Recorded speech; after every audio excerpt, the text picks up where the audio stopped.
En el segundo episodio de Hablemos de Parkinson, nos acompaña el fisioterapeuta Arturo Rodríguez. Muy buenas a todos y a todas y bienvenidos al segundo episodio de este espacio que hemos llamado Hablemos de Parkinson.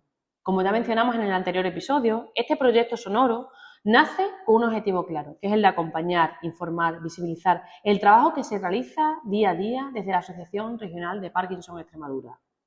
Este podcast está pensado como un punto de encuentro, un lugar donde daremos voz a profesionales, terapeutas, pacientes y familiares, con la intención de compartir experiencias, herramientas y conocimientos. En este episodio queremos poner el foco en una de las disciplinas más importantes dentro del abordaje de la enfermedad de Parkinson, que es la fisioterapia.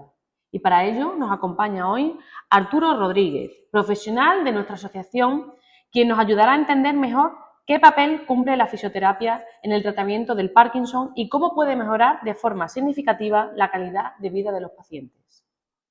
Sabemos que el Parkinson es una enfermedad neurodegenerativa que afecta principalmente al sistema motor, provocando síntomas como temblores, rigidez, lentitud en el movimiento, problemas de equilibrio o alteraciones en la postura.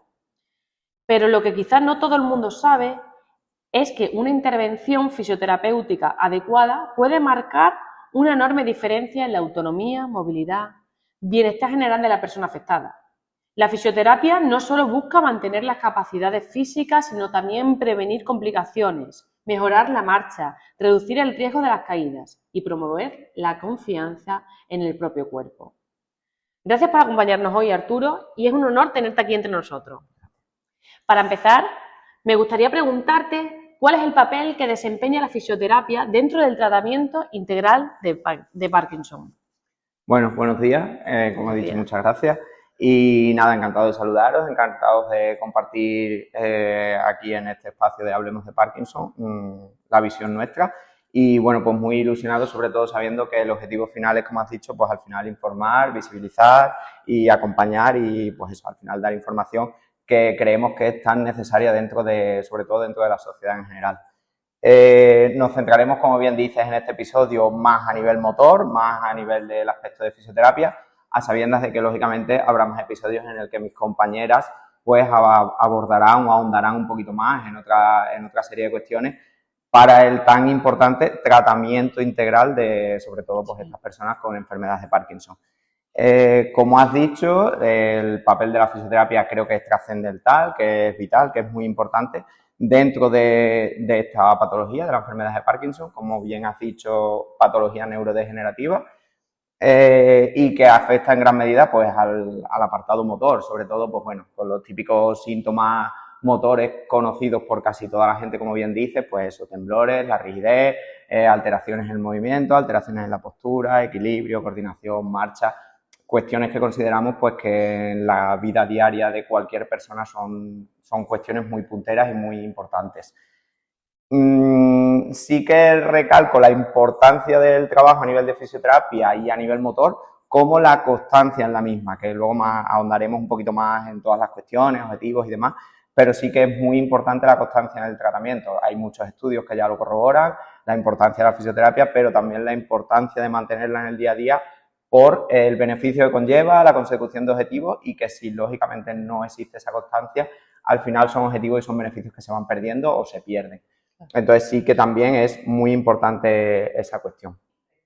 Bueno, pues nos ha quedado bastante claro así, a grosso modo, la importancia que tiene tu especialidad y dando también importancia al resto de especialidades, ¿no? Porque ya hablamos en el anterior episodio, a nivel psicológico, cómo afecta también esta enfermedad. Y yo entiendo que desde la ignorancia que cuando una persona mejora también a nivel físico, también indirectamente a nivel psicológico también tiene una afectación positiva. Pero bueno, ¿cuáles son los principales objetivos de la fisioterapia en personas que tienen esta enfermedad? Tú cuando trabajas con ellos, ¿qué objetivos así en común tienes con todos? Sí, como bien dices, y siguiendo con la pequeña introducción que haces en esta pregunta, al final el tratamiento es integral. El tratamiento psicológico se va a beneficiar de los aspectos que mejoramos o trabajamos a nivel motor y el aspecto motor se va a beneficiar muy mucho del resto, del psicológico, del logopédico, de cualquiera de los ámbitos que se trabaja dentro de ese tratamiento integral, que al final es la importancia del mismo, no el de la fisioterapia en sí, sino el completo, el global y el general. Centrándonos un poquito más en el aspecto motor, pues objetivos generales que te pueda llegar a decir, pues al final es lo que tú estás hablando. Las limitaciones que tiene, en donde nos vamos a centrar es, pues a nivel de fisioterapia vamos a trabajar mucho en movilidad articular. ¿Para qué? Pues para, lógicamente, mantener o mejorar esa movilidad articular, esos rangos de balances articulares, al final la movilidad general del paciente. Vamos a trabajar mucho también la fuerza, es un aspecto muy importante a trabajar con el paciente, el aspecto de la fuerza, del trabajo de fortalecimiento muscular. Vamos a trabajar mucho en cuanto a flexibilidad. Son pacientes que uno de los hándicaps o limitaciones que tienen es la posible rigidez que va a aparecer en su día a día y que al final puede llegar a limitarte bastante. Entonces sí que trabajamos mucho en esa flexibilización, esos estiramientos musculares que normalicen esa musculatura. Y vamos a trabajar también mucho pues, en las limitaciones que tienen a nivel de coordinación, de equilibrio, postural sobre todo, y que al final repercuten directamente en la marcha, cosa que, como hemos dicho, para la calidad de vida, la funcionalidad y la autonomía del paciente es un punto principal, un punto cardinal. Beneficios que podamos obtener de todos los objetivos son los más enmarcados como objetivos generales, luego hay objetivos un poquito más específicos que trabajas dentro de estos objetivos generales o algunos beneficios que observamos de trabajar toda esta serie de objetivos. Pues al trabajar toda la movilidad con ejercicio físico y demás, vamos a mejorar esa capacidad aeróbica del paciente, es decir, vamos a favorecer positivamente esos síntomas que pueden notar muchas veces como cansancio, como fatiga. ¿Por qué? Porque a través del ejercicio, de nuestras terapias, vamos a mejorar esa cantidad de oxígeno, por así decirlo, que ellos necesitan para realizar las actividades de su día a día. Vamos a ayudarles a diseñar pues, ejercicios o programas de entrenamiento, que ellos tengan en su día a día una rutina de ejercicio, ayudarles a llevarlas a cabo. Si durante las mismas tienen algún problema a nivel motor o a nivel de fisioterapia, pues lógicamente se le trata también.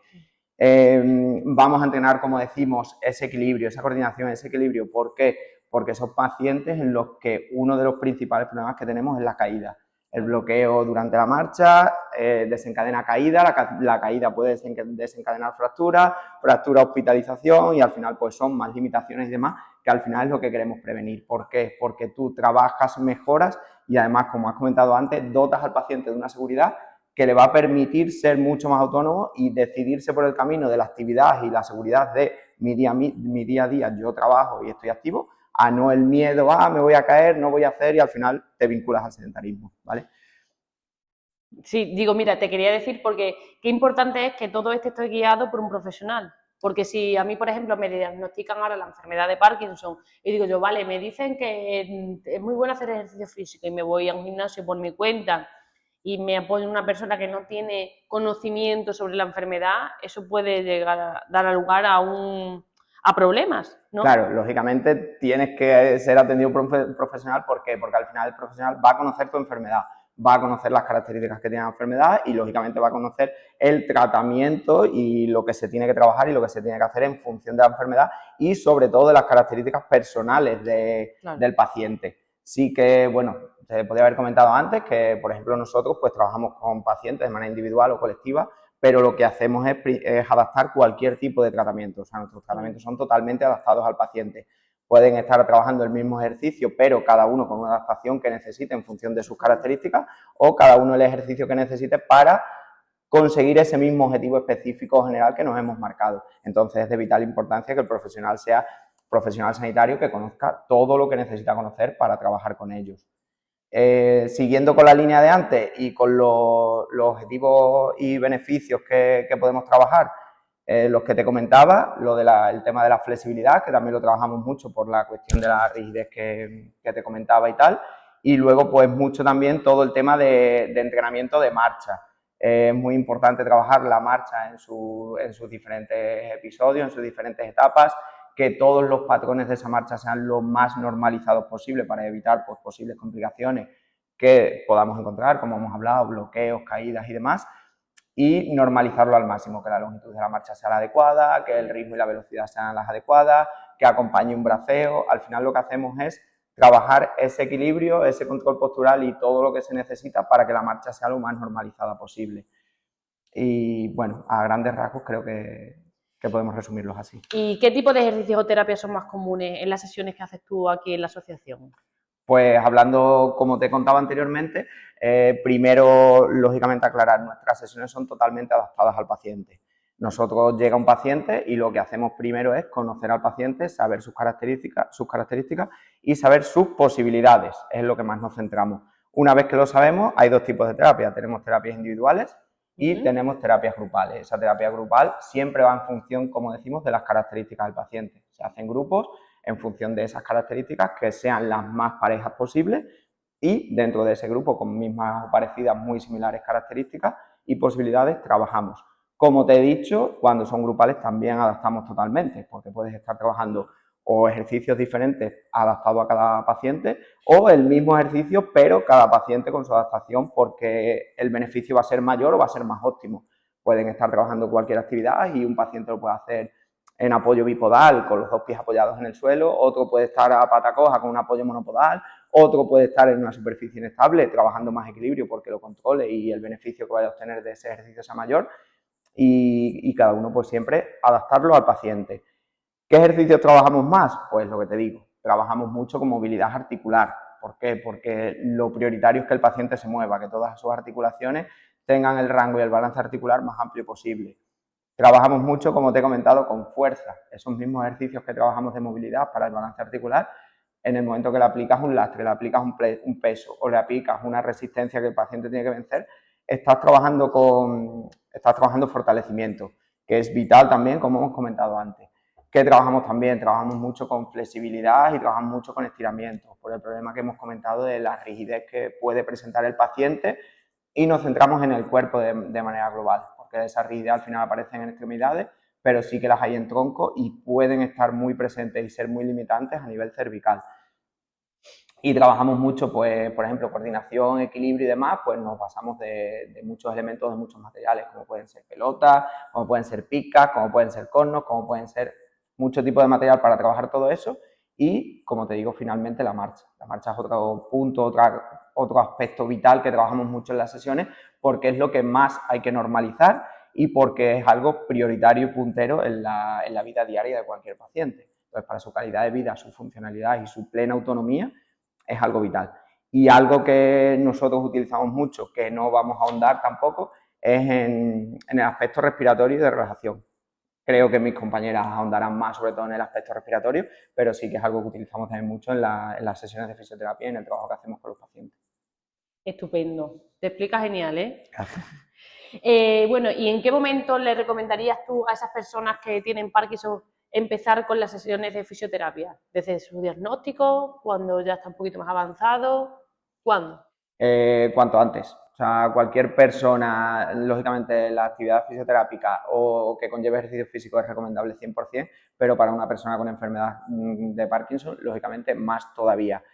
¿Por qué? Además, basándonos en la evidencia, hay muchos estudios que ya demuestran que, lógicamente, el inicio precoz de ejercicio físico conlleva a que esa persona retenga o mantenga más células dopaminérgicas, lógicamente es su hándicap. Al final ellos en la enfermedad neurodegenerativa del Parkinson es por pérdida de dopamina. Si esto conlleva un beneficio ahí, pues lógicamente es recomendable 100%.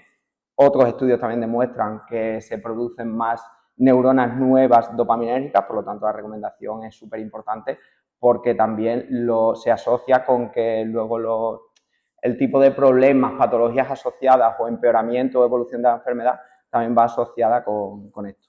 Entonces está claro que es importante empezar cuanto antes con la terapia en la fisioterapia, ¿no? Para estimular ese ejercicio físico, para poder frenar la evolución y poder parar un poquito esos síntomas. Totalmente. Aunque estemos ante una enfermedad neurodegenerativa, bueno, pues lo que intentamos es eso, frenar la evolución de la enfermedad.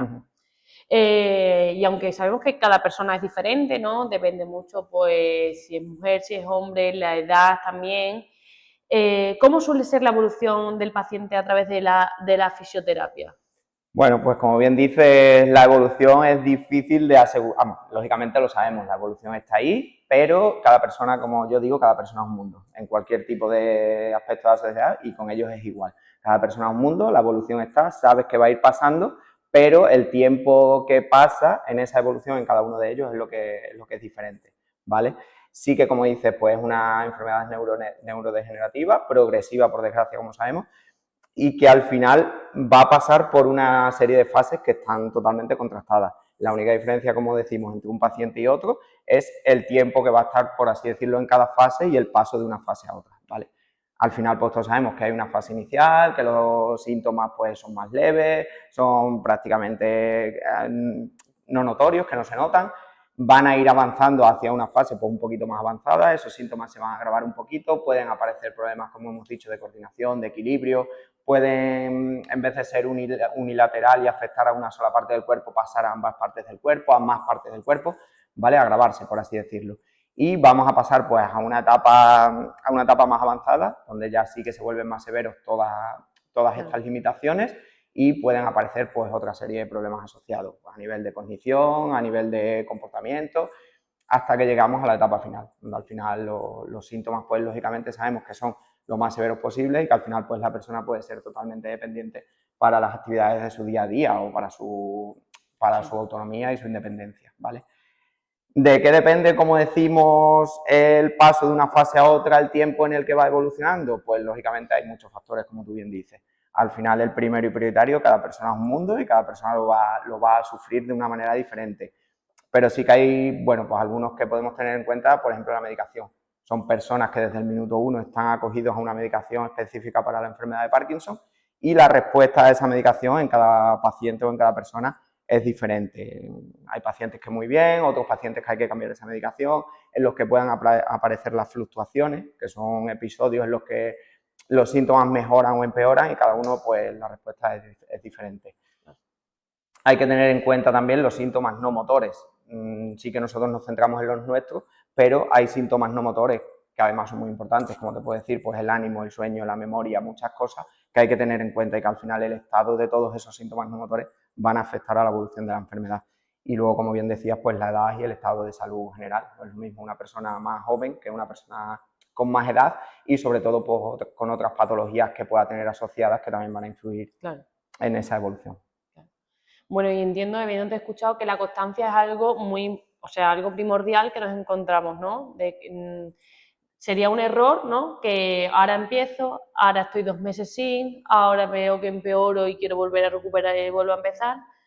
¿Qué nivel de importancia tiene aquí la constancia? Pues muchísimas. Es lo primero que te he recalcado en la introducción de la importancia de la fisioterapia. La importancia de la fisioterapia es trascendental, es vital, pero yo consideraría un aspecto muy importante, incluso más la constancia en ello que el propio tratamiento de fisioterapia. Al final tú al tratamiento de fisioterapia vienes 45 minutos, vienes a una sesión, pero está la vida fuera del paciente. Yo una de las principales cosas que me preocupo es de saber cuál es la vida del paciente fuera de aquí.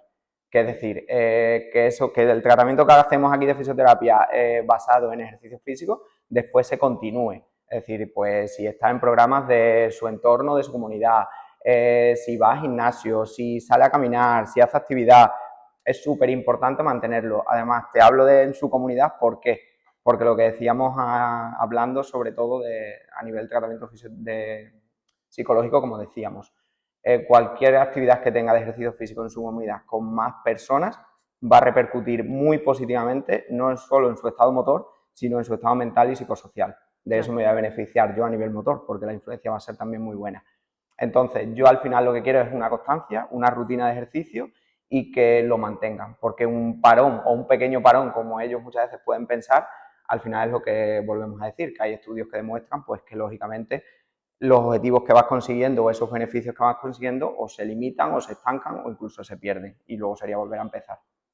Qué importante lo que me estás diciendo, porque recuerdo los vídeos que hice en la temporada pasada con los propios pacientes y todos me hablaban de ese aislamiento social desde que tienen la enfermedad, provocado de esa lentitud, esa falta de poder hablar en el momento adecuado, porque cuando ya han procesado la información ya se ha terminado la conversación, cómo las agobia a lo mejor los espacios con tanta gente. Entonces, si se trabaja desde aquí también, desde esa perspectiva, pues el beneficio va a ser mucho mayor.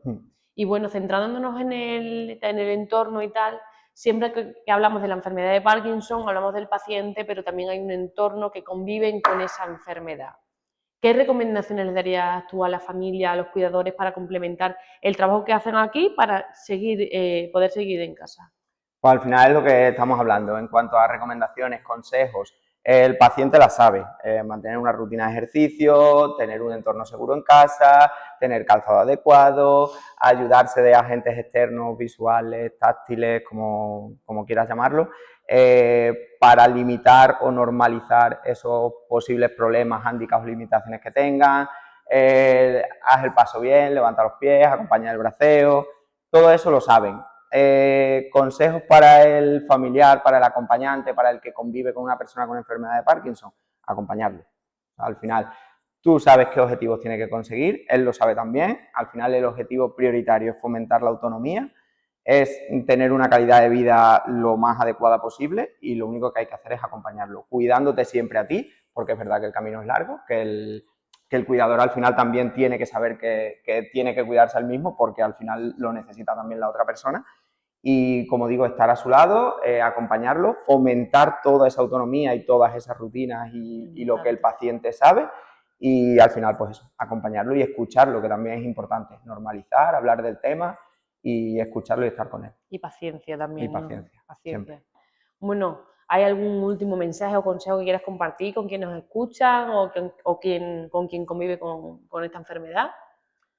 Pues mira, siempre es la pregunta un poquito que me salgo de, bueno, pues de todo lo típico y tal, más allá de los síntomas, del diagnóstico, de los ejercicios, de los tratamientos, de todo lo que hablamos, sí que es verdad que hay una cosa que no podemos olvidar, que una persona con Parkinson es al final una persona. O sea, hay que huir de etiquetas, hay que huir de todo y tratarlo pues como una persona que es. Al final es una persona más, tiene sueños, tiene miedos, tiene días mejores, tiene días peores. Y al final, como decía, la empatía. Muchas veces nuestro ritmo, nuestro día a día, no nos permite parar un minuto, pensar y ver la vida como a lo mejor la ven ellos.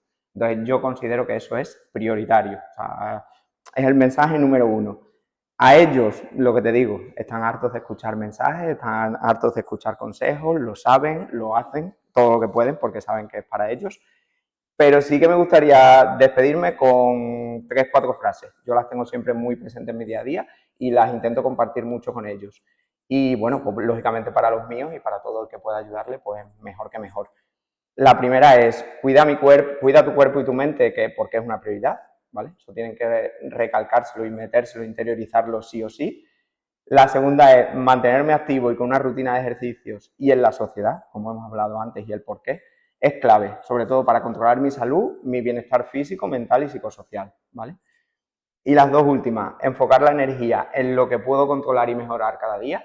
No pierdas un minuto en algo que lógicamente no controlas ni depende de ti ni va a mejorar.